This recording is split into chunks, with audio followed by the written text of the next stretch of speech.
Hello everyone and welcome back to Crafty. This is Veronica, and today I am back with the video that I was telling you about in the ASMR video that I made in the beginning of this year. I will put it in the description box down below.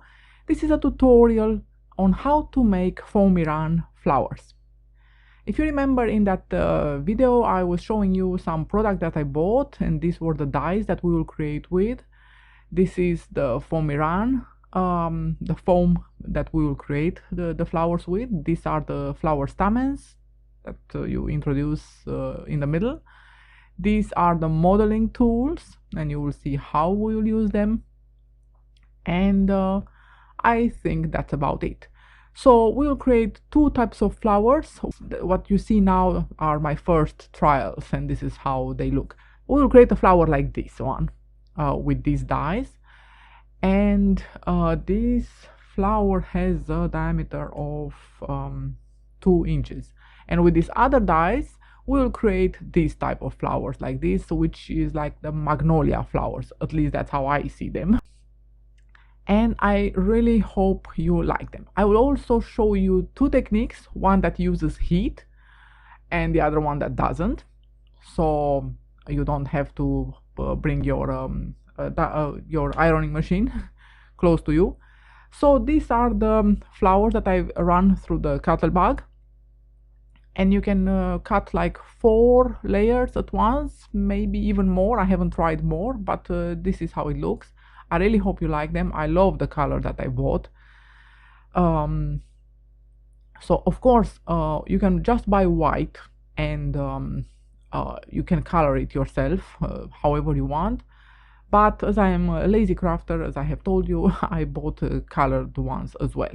So this is how they look. I cut in all the sizes.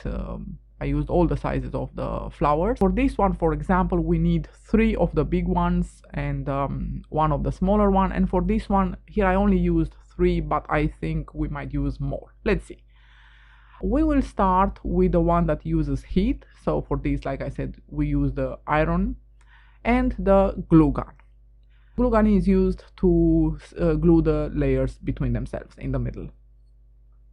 So this flower is the one that will use heat. For the other one, we don't need that. Of course, we'll go with purple because it's one of my favorite colors. We will use some green as well, some white and some pink. And we will try to use 2 sizes here. So let's see, this is how they look. Okay, so turn your ironing machine on the second layer of heat. Second phase, second hottest, let's say, and wait for it to get to that phase, and then just put the flower on, and you can play with a modeling tool like this in the middle to let them curve up a little bit, curl up, and then you just let them fall, or you take them yourself. I love even seeing how they curl up. It's how they change form. I love this. They are adorable, and all these colors, for me at least, it's really eye candy, and I hope so it is for you.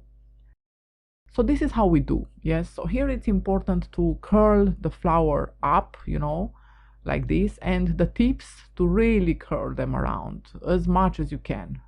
And then you just roll them between your palms, between your hands, as good as you can. More attention on the tips, like I said, and then you just uncurl it. So now I'm putting a bit on a higher heat, a higher speed, because you saw how it's done. But the process is the same for absolutely all of them in this specific technique. You curl it as good as you can.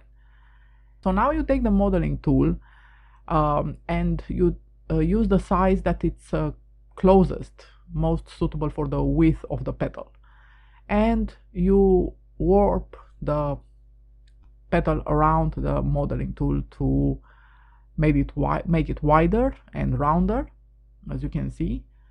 So there is a contrast between the tip and the length of the petal, and so that you will see they will really look exactly like, look how beautiful it looks. For me it's absolutely like taken from nature. I can't expect anything better than this, and I'm loving it.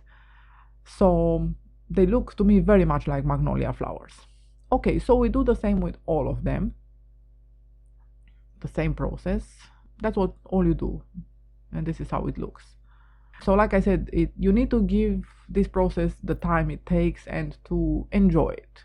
Okay, so now next step for us is to glue them together, and for that we need a hot glue gun. So you will have to probably turn it on from the beginning of the process so it has time to heat up.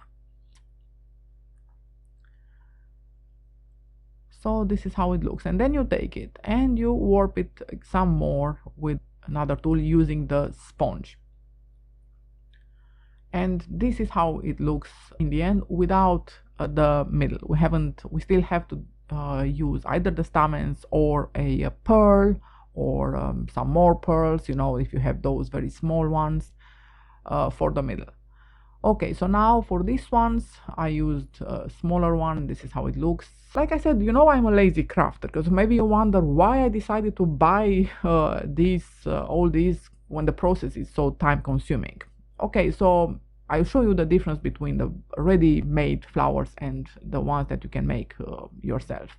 I think the difference is pretty big. I mean, you can fluff them up them as well. They look gorgeous, absolutely gorgeous, but still I don't think they will ever be close to what we can make using the dyes and the heat and like this. So look, this looks gorgeous, but depends very much on the project and what you want to do in the end, of course. Okay, so for the stamens you need a wire to warp them around, as you can see, like this. Then you bend that wire in the middle and you bring the ends as close as possible. This is just a paper clip, so it's not the best choice, but this is what you do. So you go through the middle and you punch through the middle, and then before they come all the way down you apply some hot glue, and then you pull them more in, but not completely down, so they, you know, they do have some dimension and some like this. And then you turn the flower around and you cut it, but not, you know, same level as the flower. You leave them a little bit out so they don't get out of the flower. So this is how these two flowers, using heat, this is how they look. In the left one we use 3 of the same size. In the second one we use 2 of same size and 1 smaller. And from this point of view I think 1 smaller in the middle is better. Okay, so now we will take this other flower with the other dye, and for this one we won't need to use heat. So if you're a bit out of time and you don't, or you just are not in the mood for using heat, you don't need to do it in this case. So for this, what we do, we fold the flower in half, and you can do this with them all at once. Of course, they have to be the same size. So you overlap them, make sure that the petals overlap perfectly, or as good as you can, and then you overlap them like this as well, as much as you can. And then again, you roll the tips. Sorry if I get out a little bit of the camera sometimes. You roll the tips as good as you can, and then you roll the whole flower, and then you roll it between your palms again, and this is what you obtain. And of course we will do the same thing using the modeling tools to round the petals. So these are the first 3 layers of this flower. I love how they look. I really love how they look. So lifelike, really. And I love the colors as well. I hope you do too. So now I took a smaller modeling. I'm warping the petals around it and the middle as well, to create some space, a better space for gluing them together in the middle. And then I do the same with the other 2 petals of the same size.